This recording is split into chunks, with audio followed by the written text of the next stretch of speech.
Hello guys, welcome to another episode of Clues, Cues and Reviews, and today we're looking at Nanatsu no Taiza, the 7 Deadly Sins, or chapter 189, A Hero Stands. An interesting chapter to say the least.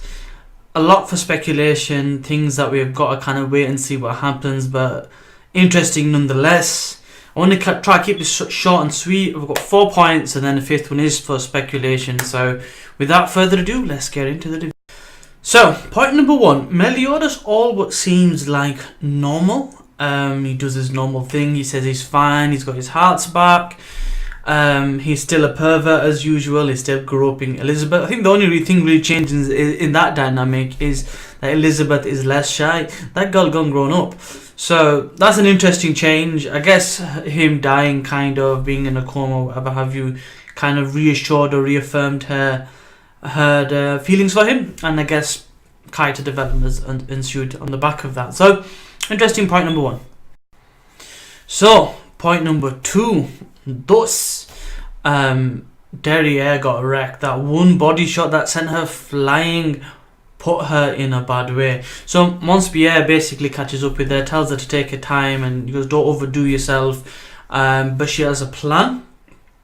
We don't see the plan straight away. It gets revealed later on, and it's a further point later on down the line. But she goes, gather everybody, to make this work. And what the idea is as you know, with Derriere, she's got the combo ability. So the more hits she lands, the bigger her combo and her physical strengths get, based on the combo kind of lining up. So combo 1 compared to combo 50 would be a lot stronger than 1 as she builds up that chain. So she gets all the weaker demons, the blue demons, the grey demons, red demons, whatever, and she just plows through them all. She gets to Mama Hawk, she knocks Mama Hawk one, even Hawk himself. She gets to 53 and she wants to hit Meliodas with it. Guess what happened? Point number 3, guess what happens? He makes it look like a joke. He takes her down, resets her ability. Then she starts building it up again, resets her ability. He literally just plays around with her. So I don't know if this was going to be a situation like before, as in like he could have done this before his dying and going to purgatory and fighting the Demon King. But he's making it look like a joke right now. He's like, well, 1, 2, 3, 4, 5, 6, 7, 8, 9, 10, boop. Combo reset. 1, 2, combo reset. That's pretty much all he's doing, till we find out what the plan is, and that's in point number 4. So, point number 4. The plan all along for Derriere and Monspier was basically to distract Meliodas. Derriere goes in, distracts him. Monspier gathers all his energy, and he does his most powerful attack, which is named Ash Dragon.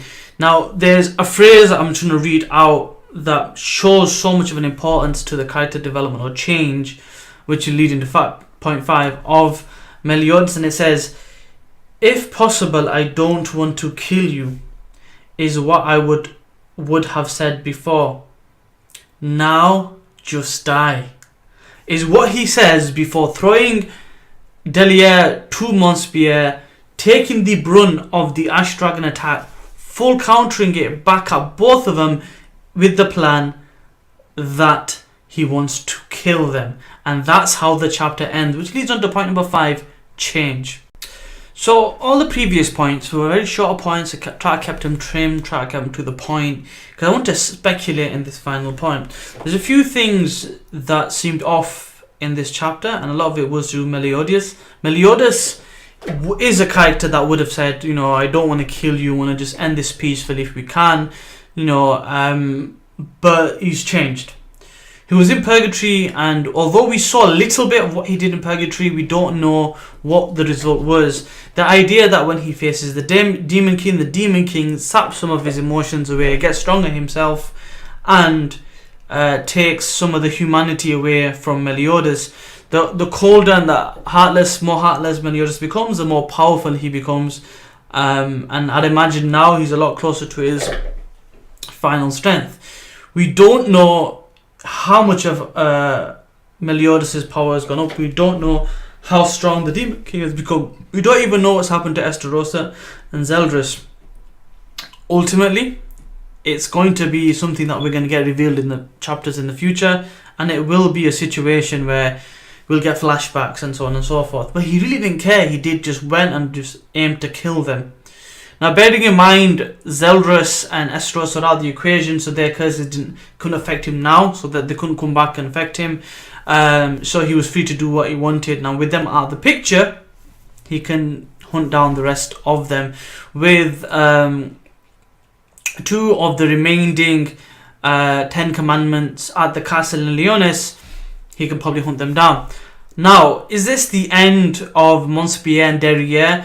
Me personally, I don't want that to be the case. I want them to be damaged or maybe scared or one's gone down or something like that, because we need to know more about their past. Derriere flipped out when she saw a goddess, and when she knew Elizabeth had that goddess ability, she flipped out even more. We want to see more of their past because they're very interesting characters, and it'd be a shame just to see them end it like this.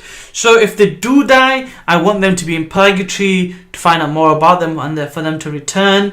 If they are like really damaged, I don't really mind, because he's shown he's got the ability to deal with them. And the same thing with Esteros and Zeldris. We'd like to find out more about everything, especially the past. I think it might be a situation when one of the 7 deadly sins, who's also a 10 commandment, basically gets his memories back. I think at that point, you know who I'm talking about. At that point, Gaufer.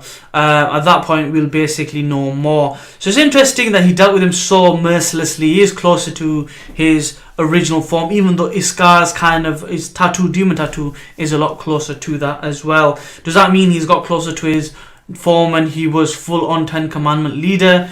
Is he still Olu Meliodas? We will have to wait and see. The next chapter is called Demon Feast.